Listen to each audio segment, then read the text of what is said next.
All right, let's jump into Bedlam, man. Let's start with Oklahoma's defense, Oklahoma State's offense. What are you watching for, Ted? What challenges does Oklahoma State's offense present? Well, all that matters, on who's playing quarterback. They're a different animal when Spencer Sanders is back there, just because of his playmaking ability. He's so much better in the run game than Rangel and Gundy.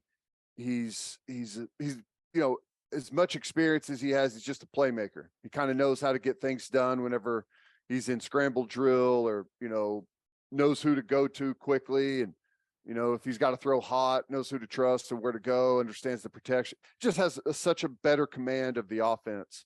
But still, whenever he's out there, I still think Oklahoma State's offense is really limited. They've struggled running the football. Now, whether that's injury related up front on the offensive line, or they've just kind of stagnated a little bit in the running game, I'm not exactly sure, but you're not going to get. Yeah, I can jump in there. Their offensive line is not good. Yeah. Particularly at offensive tackle. I think Caleb Etienne, he should not be playing. 76, their left tackle. And, I got to believe that they don't have a better option, which is hard to believe when you watch their offensive tackles on tape. We've grown accustomed to Oklahoma State having a solid offensive line, right? This is the worst Oklahoma State offensive line I can remember. And I'll just say it.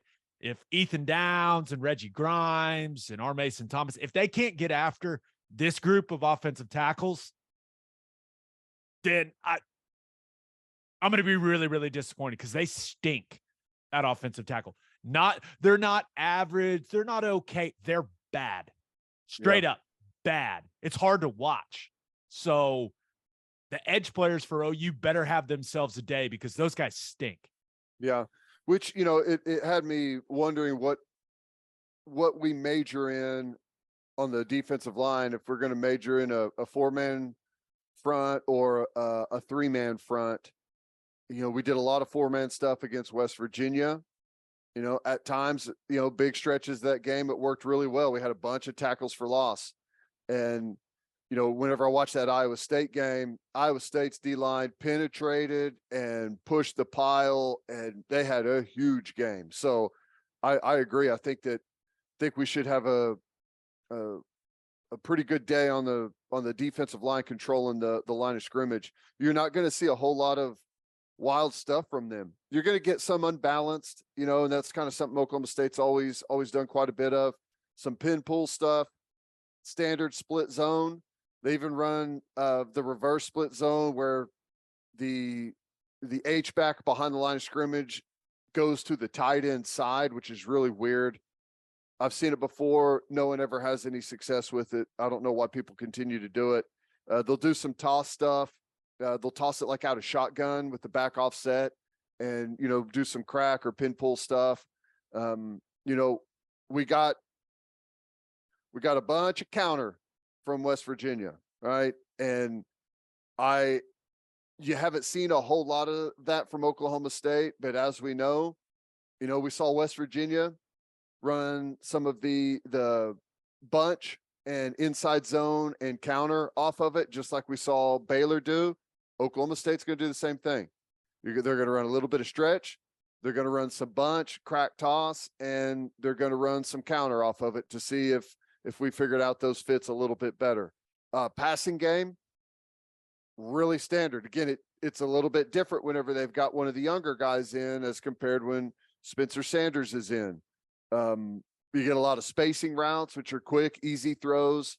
The big explosive play they had against Iowa State, the 83-yarder, was a wheel route. Same spacing concept across the board, but the slot receiver runs a wheel route as they isolate him on, that what we would have as the cheetah position, and just throw a perfect ball to him for 83-yard touchdown. Some stuff right there at the line of scrimmage, some quick, easy hitters to swing screens to running backs, or bubbles and tunnels. They'll do some of that for easy completions, but it's really a pretty, I don't mean it in a derogatory sense, but they're basic. They don't do a whole lot of of wild stuff. And, I think it's made it more difficult because they could do that and get away with it when they had the best defense in school history a year ago, and it was a different animal. And their defense, I think, is still solid, but it's totally different whenever they're 3 and out and turning people over just, left and right. So, just like West Virginia, defensively, I feel confident that we should have a strong outing. Now, can we do it for 4 quarters? Can the offense and special teams take advantage of the stops and turnovers that the defense happens to get? I don't know, but I feel like they should be able to have a strong performance. Yeah, I would say the biggest difference for Oklahoma State offensively this year is they're back to the hyper tempo, right? Snapping it. So you mentioned keeping it pretty simple offensively. With the pace that they play with, kind of have to do that. You can't get too complex with how quickly they're snapping the football. The one thing I will say that stands out to me when you watch them on tape is Spencer Sanders is pretty dang good, man. Like when it comes to throwing the football, it seems like he's seeing coverage clearly. Seems like how he has a good understanding of how to move defenses with his eyes to set up throwing lanes. Like he plays like a guy that's played a ton of football. Yep. And he's done a good job, especially. And I got a lot of respect for him playing through whatever it's like, collarbone, shoulder on the throwing arm. Like he's shown some toughness. Like I've been impressed with him. I really have. Yep. No, it's a totally different offense whenever he's out there, which, I'm not advocating for anyone to do anything against the rules, but this is the thing. That's why you got to get after the quarterback, right? Whenever he decides to scramble or you get an opportunity to put a shot on him within the rules, you got to do it, right? Because that's a big factor. There's a bunch of guys that are playing football that are limping around out there, and when they're as important as he is to that team, that's why you play physical football, right? So that'll be a big deciding factor. If he's able to play all 4 quarters and, he's somewhat healthy, it's going to be a much bigger challenge. Yeah. All right. Anything else? OU's defense versus Oklahoma State's offense? I don't think so. All right. Let's talk some OU offense versus the Oklahoma State defense. And Oklahoma State's defense isn't as bad. Like they don't look as bad as they are statistically when you watch them on tape. And yeah, they've had issues in the secondary. There's no doubt about it. Some inexperience back there, had some communication problems, but as a group, I really don't think they're that bad. And one of the reasons I don't think they're that bad is like, it's still a very physical group defensively for them. Like they're tough. They'll hit you. I mean, it's clearly, it's not last year's group. It's not even close, but it's not a terrible defense overall.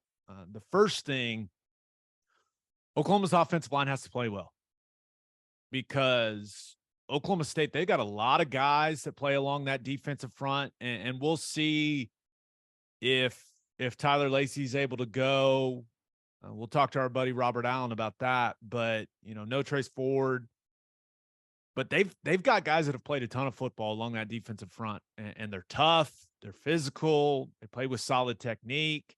They're going to be in that 4-down look, and if you don't match and exceed the physicality that they're bringing, no matter what run game you dial up, you got to win the physical fight at the line of scrimmage. So, that's the first thing. And we'll see what Andrew Rame's status looks like for the game. I kind of got the sense that, that shoulder just kind of stopped working in the West Virginia game. And anyone that's ever had that, it's a weird feeling. Like it's not necessarily painful. It's just like everything's not firing the way it's supposed to be firing. So we'll see if he's able to go at center. And if he's not, then obviously you slide Conjal in and you do what you do. But I am interested to see how Oklahoma State plays OU's counter stuff, right? Some of the counter stuff's been really, really successful, whether that's the GT counter to the tight end, away from the tight end,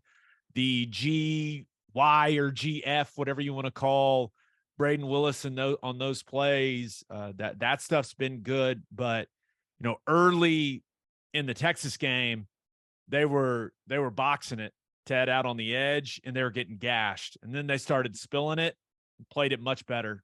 So I'm interested to see what technique they play on that kick out puller early in the game and kind of the space that Oklahoma can find in those concepts. But I continue to think that edge runs are the best course of action for Oklahoma offensively. We've seen them run it well. We've seen them attack the edge as well. So I still think that's the way to go. Yeah. And I think that they should have a ton of success in the running game. And I know that Oklahoma State's got a good physical front. And yeah, we've been putting out around 230 yards a game on the ground. I expect it to be about the same. And I expect the workload for Eric Gray to continue to increase. I think the last 3 games, he went 20 carries, and what do you have, like 25, 26, I think, against West Virginia, and like near 30 touches overall. I think that's going to continue to happen. Like he's their best, most consistent weapon right now offensively. So I think the running game is going to be there. And if it's there, it's going to open up the shots downfield. Can we take advantage of them? I mean, that's kind of the whole story. Right. Speaking of those shots downfield, I think you attack 2 and 3. It's easy to remember, people. Attack 2 and 3, Korie Black and Cam Smith. I think those are the weaknesses when it comes to covering in the back end of that Oklahoma State defense. I would avoid Jason Taylor. That guy's a baller. He's a really good player, and I'm interested to see now that Jabbar Muhammad's back at corner for this game. I wonder if they're going to travel him with Mims. He's their best cover guy. Guy plays with a ton of confidence. He's been pretty damn impressive on tape, but they've had to move him around to fill some voids due to injury. But I think he'll be back to playing true corner in this game. And I wonder if they travel him with Mims. I would, if I was Oklahoma State. I'd want that matchup all game long if I were them. Yeah. It's interesting. A lot of times when you travel a corner with a specific player, it can almost be easier offensively to get a better matchup with, running stacks with wide receivers to where they have to zone it off, or, putting him in motion across the formation. So they'll have a plan for that. If they do try and isolate him, look for them to start moving Mims a little bit, getting some stacks, forcing Oklahoma State to have to zone it off and switch it off on some releases. Yeah. As far as the pass game, you mentioned, hey, feed Eric Gray running the football, and I'm going to go out on a limb and say, yeah, that's going to be a big part of the game plan. I do think he can have a big game catching the ball out of the backfield. Mm-hmm. I do. As I watch that defense, I do not think their linebackers, Benson and Cobb, I don't think they cover very well. And they need to find ways to get Eric Gray the ball in space in the passing game. And whether that's the swing screen stuff where those guys have to fight through all the trash, whether that's some angle routes in the middle of the field, like Deuce Vaughn. And, when you're comparing guys to Deuce Vaughn and Bijan Robinson, that's a pretty lofty comparison. But I think Eric Gray's in that conversation, man. Production wise, he's there. Right. He's definitely there. Now, he's different than those guys, clearly, but they both had really big days catching the football against this defense. And it's because the offensive coordinators found ways to isolate them on those inside backers in the passing game. Yeah. And I assume, I know if I see it, Levy sees it, right? So when they do some of that stuff, like how explosive of plays result from that, because I do think there are opportunities to get Eric Gray the football in the passing game. And man, it would be nice to get some easy chunks just thrown at the zero in this one. Yeah. And that reminded me of something that Venable said at Rudy's. And I believe I've got this right. Eric Gray, did he take over the lead in rushing in the Big 12? I'm pretty sure that's what BV said. Yeah. And he said that, and he's at 1,100 yards. It's the fastest to 1,100 yards at the University of Oklahoma since Adrian Peterson in 2004. That's pretty impressive. So that's kind of the numbers he's throwing out there right now, which, his last 4 games, he's just been on a rocket ship up, and hopefully that continues. But I do agree, like we haven't seen the angle and option routes out of him much recently, but they did try the swing stuff a couple of times against West Virginia. It didn't turn out good, but I totally agree with you. And, it can kind of build off of like what we were saying about Mims. Like if they're traveling their best guy with him, like you can create some of those bunch formations where they have to zone it off. And a lot of times the swing off of that or the angle off of that is really dangerous. Because typically, like if you're playing man, you zone it off and play cover 4 to that side. And it can really stress the inside backers on who do you have? Do you stay with it? The call's got to be quick because everyone motions to it. They don't just line up and let you talk it out first. So that could definitely, I could see that being a big weapon for sure. Yeah. So Eric Gray is 3rd in the Big 12 in yards per game. He is number 1 in yards per rush. Gotcha. So not too shabby. If you're going to lead in a statistic, that's the one you want to lead in, is yards per rush. So that's a good sign. I'm sure that they'll run it quite a bit against that Oklahoma State defense. Couple more things. Mason Cobb, 0, one of their inside backers. He's a really good feel for what I call green dogging, whether you want to call it delay rush. I know you've used the term hug rush in the past, Ted, but Dylan Gabriel is going to have to be aware of him coming later on a blitz, whatever term you want to use. He's got a nice feel for it. And sometimes it's just, okay, let's see, is the back blocking? Then I trigger. Sometimes he just seems like he does it because he sees the space and he feels it. But the offensive line needs to keep an eye on him. If he is in the protection count, you cannot just glance and say, okay, we're good, right? He's got just a natural feel for when to add to the rush. That's good. And that is an extremely dangerous ability that a good backer has. And sometimes it takes a while to figure out, like, I've just got this guy man to man, but by where I line up, I can manipulate the protection.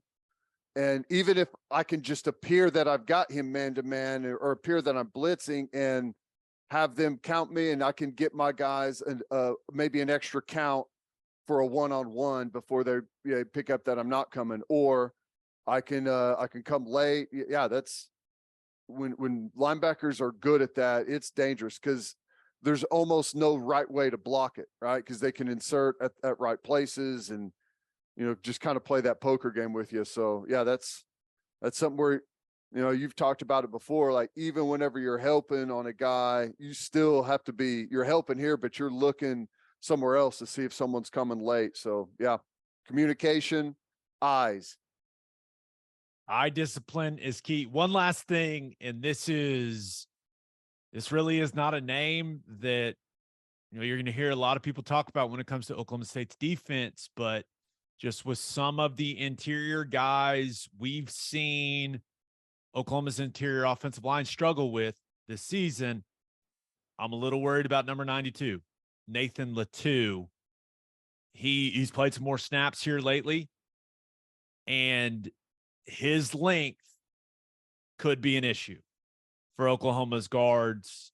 I think that long-limbed guy who appears to be getting better, plays with a lot of energy. I think that he's got some juice as an interior pass rusher. So I've got my eye on 92. I'm hoping that Oklahoma's interior offensive line can handle him without any issues, but he's got the same physical profile that Oklahoma's interior has struggled with when it comes to some of these other matchups in the conference.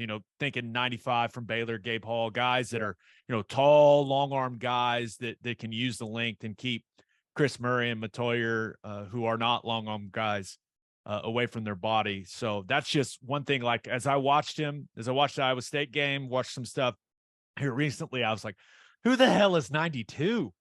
I don't like it. So that's one little detail that kind of stood out to me as I watched this defense. Yeah. Well, they've got a talented defensive line, and you're right. I mean, you've pointed it out several times that length on the inside over our guards has been an issue, and we've had a bunch of passes batted down, and it's been hard at times for us to get movement at those spots. Murray's a bulldozer until he goes up against the guy with the long arms, right? It's one of his physical limitations, but got to get it done. Absolutely. No excuses. Got to get it done. All right.